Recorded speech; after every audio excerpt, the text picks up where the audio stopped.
Today, I'm going to be talking about one of my favorite business models, near and dear to my heart, and the one, honestly, I know the best, which is content websites or affiliate websites. Let's talk about why do people sell these in the first place and how that selling can lead you to a lifetime of wealth. Hey everyone, it's Greg from EF here, and today I'm talking about the quintessential business model of Empire Flippers. This is the business model that initially put us on the map as a brokerage, and that is content websites. Now, obviously, we sell a lot more Amazon FBA these days than content websites, but we're still the leader when it comes to selling affiliate websites. And selling affiliate websites can literally change the course of your life if you understand the systems, processes, and you scale it up kind of like an assembly line. I have a friend over a period of about a year and a half, maybe 2 years, he sold around $700,000 worth of affiliate websites with us, and he had more waiting in the wings. He had a whole assembly line system of how to do this. I have another friend, he just got $1 million all cash offer on his business within 24 hours. It was also a content site.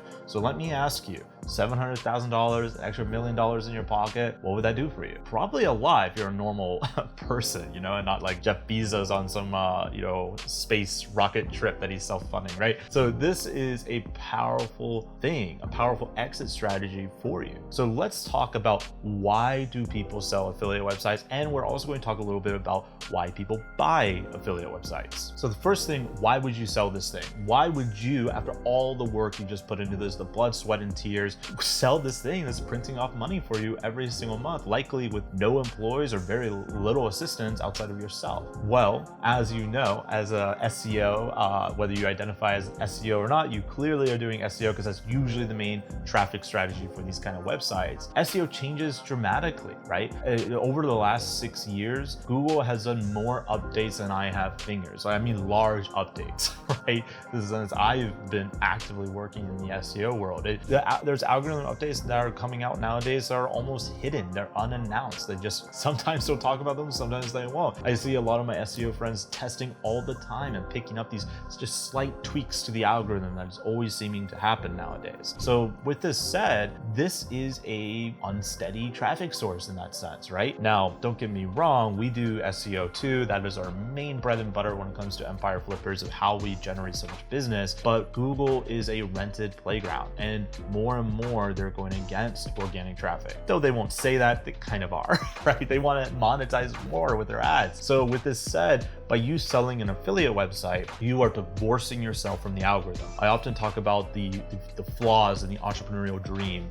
People, they become an entrepreneur thinking, oh, I'm going to be able to become financially free, owner of my own destiny, fire my boss, all that kind of stuff. But that's not actually true. When you go and start your business, you'll learn as you become a successful entrepreneur that in reality, you traded in your human boss for an algorithmic boss. And guess which one's more terrifying? The algorithm, of course. You can't talk to the robot. The robot just changes things up on you and says, deal with it. Their customer service is non-existent. You cannot talk to them. Do not pass go. Do not collect $200. In fact, you're losing money now. Congratulations. Welcome to SEO. So these are just some of the reasons why you might sell. Now let's talk about the flip side. The flip side here is, why would people buy? Knowing what you just said, Greg, why would they ever buy these sites? Well, the beautiful part about content businesses is that they are simple. Whether you're a newbie or a veteran, it's often quite clear what to do to grow the business further. Now, as a newbie, might not be as clear as a veteran, but the benefit of a content business model, say over a full-fledged e-commerce store for someone just starting out, is you have very little moving parts. You don't have inventory, you don't have to worry about logistics, supply chain, you don't have to worry about any of that stuff, often not even paid ads, because like I said, almost 100% of the traffic is going to be coming from SEO on most of these content business models. And unlike other forms of marketing where you really need to pay attention to your ad spend, SEO you don't. Once it's set up, it's set up. Like, I'm not saying it's free, because obviously there's time and effort that goes into making it happen, right? I think that's off the miscaricature of SEO, that is 100% free. But once you have it set up, it's very minimal to maintain, and often you're going to hold that position for a very long time until another competitor comes in and tries to outwork you on that, right? And you'll probably see that if you're paying attention when that happens, like, oh, I better get back in and start maintaining my position, right? So SEO is an awesome traffic channel for someone just starting out. And because content sites are monetized through often display ads or affiliate sites, it is often the easiest form of business you can buy that is also just very manageable. If you have a high pressure job 9 to 5 during the week, or 9 to 9 as they often are, and you miss working on your website for say a week or 2 weeks, you're probably fine. In fact, you're probably still making money. Not much has changed most likely. But if that happened to you in an e-commerce business and all the customer service requests are just piling up, now you're looking at a different story, right? So they're going to be pissed versus you don't even deal with the customers with content. So this allows newbies and veterans alike to focus on the thing that often they like the most, which is the marketing aspect, the SEO aspect, building an email list, all this kind of stuff. So all these reasons is what makes an affiliate website super attractive, whether they're a newbie or a veteran. And for a veteran, they often have an entire checklist how to buy your website and grow it dramatically over a period of a few months. And they often have teams at this point to help them do it. So these are all reasons why someone would buy your affiliate website. So the next step of selling your affiliate website is knowing what you are worth. This is a common problem with entrepreneurs where they don't understand their valuation. So just a quick, rattle off the list, I guess, of what they are worth on our marketplace today is you're looking at an average multiple of 38x. Now, when I say 38x, I'm not meaning annual EBITDA, I'm meaning monthly EBITDA. We use monthly, so just divide that 38 by 12 and you'll get what that is. Now, the average sales price of these affiliate websites is $150,000, which is great. That's still within the realm of reason for most people that are looking to buy sites. We have plenty of sites that we list underneath 100K, and we have plenty of sites listing far above 150K. So you're looking at, on average, making 38 times your monthly income. So now you come to the question of asking yourself, would I want that? And would I want that by giving up my current income from this site? Now, there's obviously a few other things that comes into the valuation before we can answer that question. So one of the other things we'd be looking at is your traffic diversity. I already mentioned most content sites, most affiliate sites are, they do it all through SEO. So Google organic traffic, that could be unstable, all that kind of stuff. Now, if you have other traffic sources, you have a diversity of traffic that's significant, say 80% SEO and 20% something else, that's going to be a boost to your valuation, because what you're doing is you're building a moat around your castle, so to speak, that makes it harder for people to copy your business. The harder it is for someone to copy your business, and the less risky your business is, tends to lead to the highest valuation possible. Now, a trick here that you can do with traffic diversity is using email. Now, when I say using email, some of my friends in the content space, they don't think anything of it other than getting subscribers. And they're not completely wrong, but when my friends ask me, hey, what would an extra 50,000 email subscribers coming with the site be worth? I often ask them, well, how much revenue is that contributing to the website? How much profit is that making? And this is a shrug of the shoulders. I haven't emailed them ever.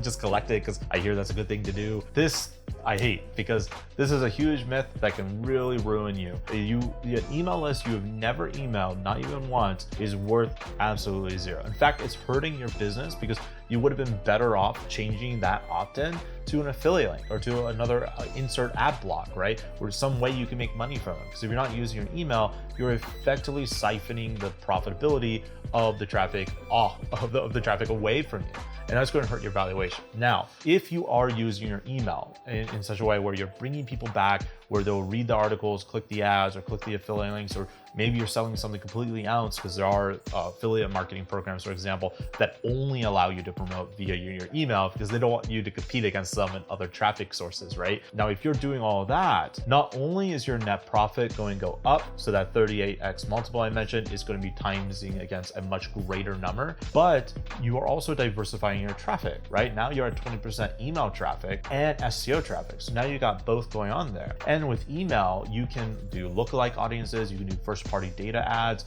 you can do all sorts of different stuff that can increase that diversity even further. And you have revenue diversity because you have multiple channels, multiple offers of creating revenue, right? Because with email, you'll be open up to do other forms of advertising, other forms of marketing and monetization that just wasn't available to you before. By the way, if you want to look at how I would go about building out an absolute juggernaut of an affiliate site, definitely go to my 8-figure media empire series. I'll link it down below and you can check that out. So once you understand your valuation, you have all that stuff. And by the way, if you want to know a very rough rough ballpark estimate of what your business is worth, you can go down and click the link below to our valuation tool, 100% free, and just see what you're worth. It's based on real sales data, and it will take you about all 5 minutes. Keep in mind, it's a rough ballpark. Obviously, we can't tell you the exact amount of what your business is worth with that information we're collecting, but we can give you a good ballpark of what you'd probably be looking at if you sold on the Empire Flippers marketplace. So let's get into negotiations. I actually just did a video on negotiations. In fact, I shot it today, but it might be out a little bit later or a little bit before. If it's out before, I will link it down below for you so you can go check it out. But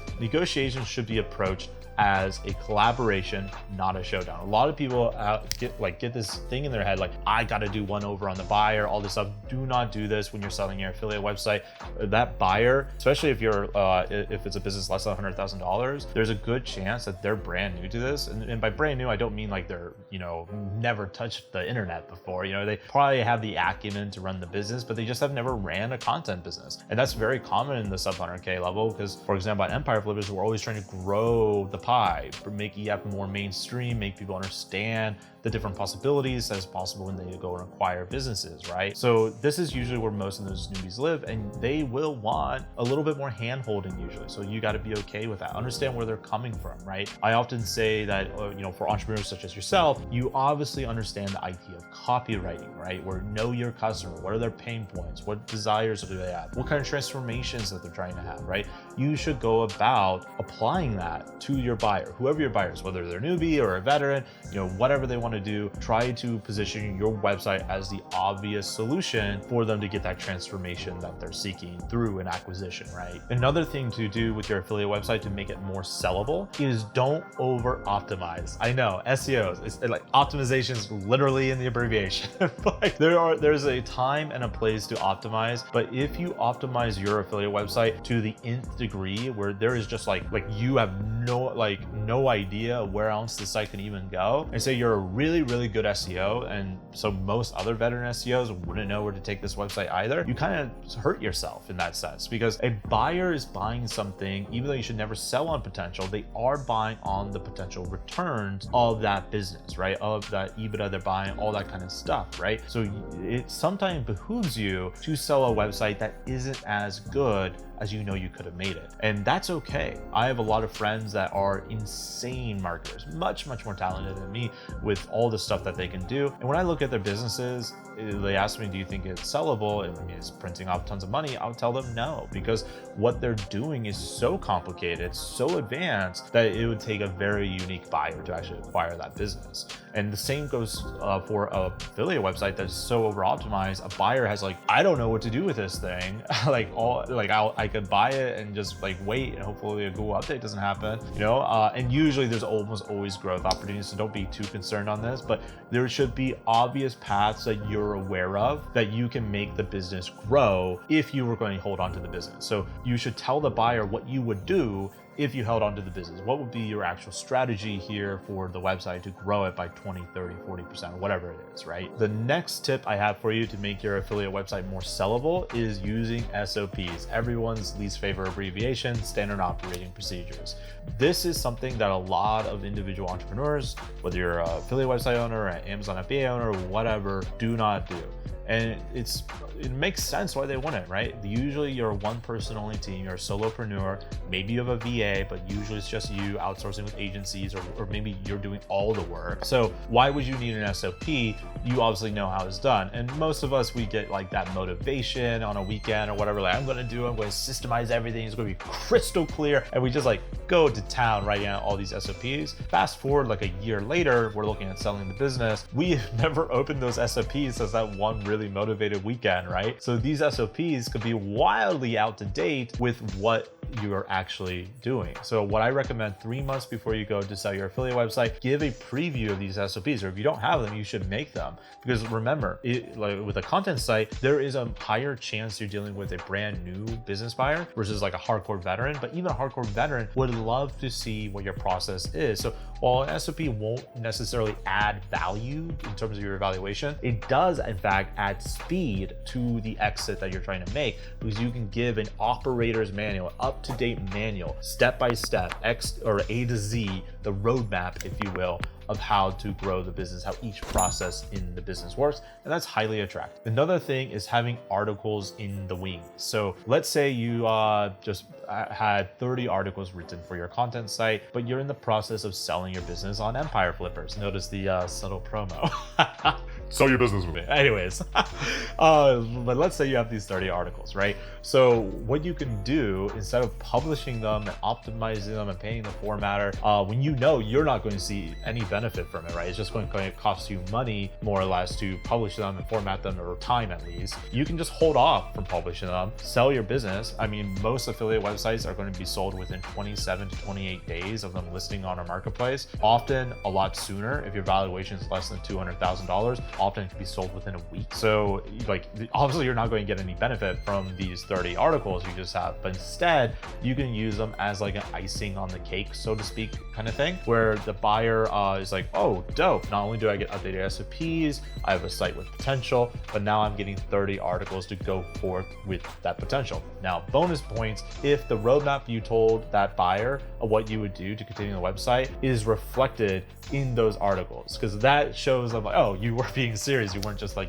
blowing smoke. You really were going to go down this path. You have these articles. That's clear. That gives the buyer even more confidence in what you were doing, right? Because like, you're following the roadmap that you just told the buyer you would have followed, right? So this could be a nice way to use those articles that are written at the last moment before you sell the business to actually increase the speed and the sellability of the business. Next, and this goes whether you're an affiliate site owner or really any kind of entrepreneur, when you're going to sell your business, talk about your mistakes, talk about your errors, your failures, the skeletons in the closet, so to speak, right? Because we don't want to sell on potential, but we do want to be upfront and transparent about everything on the business, because one, that breeds confidence, breeds trust, and people buy from people they know, like, and trust. And as you might imagine, buying a business is a high intensity, capital intensive sport, right? It is a tough thing. A lot of emotions go into it, a lot of capital goes into this. So often this represents a huge risk to the buyer, depending on what their background is and what the business is, right? So with all that said, we can actually breed confidence in the buyer by telling them our mistakes. Because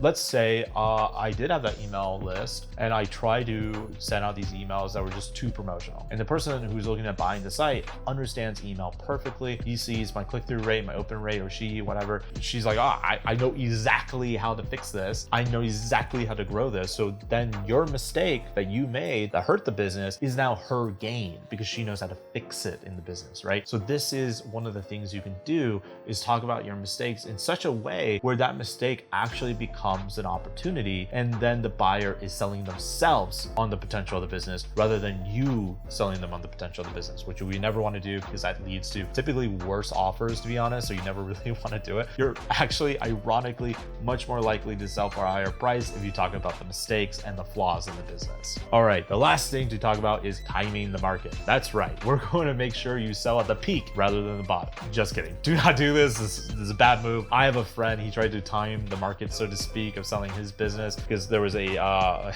guess it's kind of my fault. I wrote a case study, a data study, if you will, about what affects an affiliate website's price. And one of the things I looked at was private blog networks. And on average, if you have a private blog network, you are going to sell for 10% less of the total valuation. Now, there's nothing wrong with selling with a private blog network. PBN sites, we've sold many and many of them. As long as you're upfront and disclose it and you're fully transparent and the buyer understands what it is and they're comfortable with it, right? No problem whatsoever. But in this case, because of that 10% lower valuation price, my friend wanted to remove all the PBN links. So what he did is he had a 6-month plan to basically replace all the PBN links with white hat links. Now, what ended up happening here is Google did an update and he lost a significant amount of money by trying to wait for this perfect valuation. Now, obviously, timing the market when it comes to buying and selling business is a lot different than, say, stocks or crypto that can change week by week or hour by hour, right? But you can time the market in the sense of, I understand what I'm worth, I understand what businesses are selling for, and if I do X, Y, and Z, my business will be worth this. But it is often not worth you following that roadmap if you already have a successful business, because let's say if you follow that roadmap and it's worth like an extra $200,000. So let's say you're selling the business business for $1 million.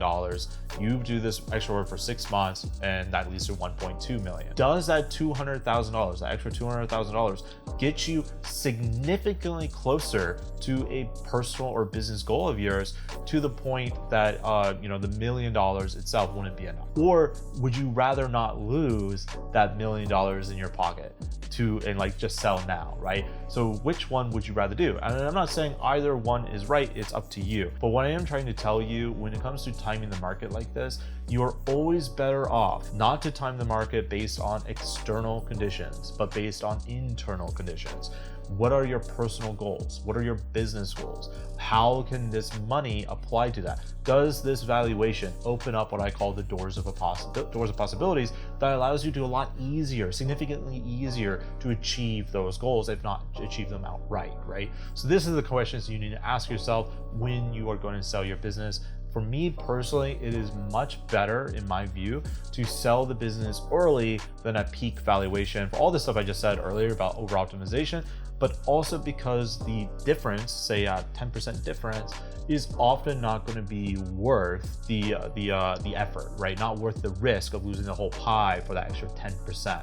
So don't be one of those entrepreneurs, unless you want to be. Like I said, either way works. I have friends who have done this, where they do follow that roadmap for the extra 10 to 20%, and they do it, right? They get it. So it's just a higher risk. I would suggest, if you are looking to sell based on your personal and business reasons. And if you're already at that level where you would get there, well, you don't need to do any extra work, because it's more important to accomplish the goal than to get an extra 10% on your valuation. All right, guys, I hope you enjoyed this video on how to sell your affiliate website. If you did, like, subscribe, leave a comment down below, and of course, make this video wildly worth it for me by submitting your affiliate website today. Talk to you later. Bye.